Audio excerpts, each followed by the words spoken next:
Viewers may remember the tent city in the woods near Lakewood, New Jersey, where 100 or so homeless people lived in the woods for years before the camp was broken up in 2015. Well, about 13 of those people are once again living in the woods here in Howell Township, just north of Lakewood. The camp I'm standing in front of is home to about 8 people, and there's another camp with 5 people not far from here.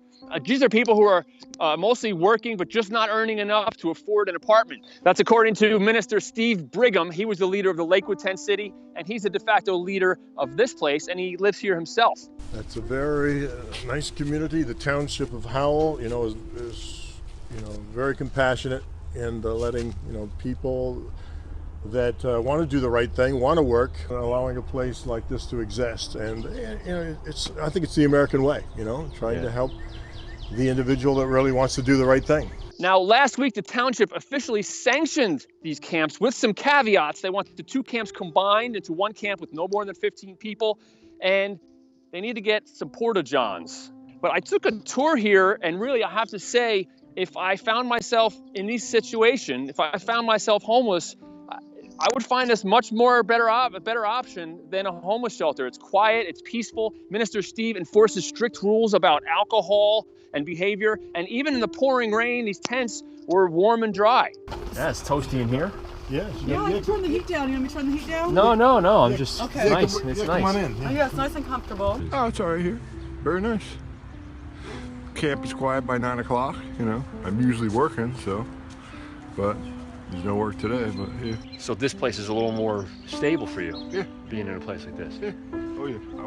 I wouldn't be in a shelter or anything like that, because then people steal your stuff and everything like that. It's just like, nah, can't do that. On site, they also have this. It's a model of a tiny house. And Brigham says this could be a big help in solving the homeless problem. This model was built by Mennonite carpenters. It's 103 square feet. They made that tiny home for Sam.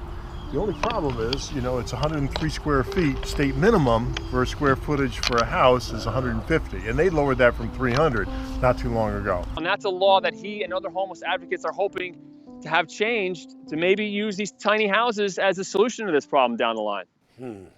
Is it about what kind of housing, or I thought it was about money? I mean, are they looking for a handout? And what property is this? Is it township property? This is township property.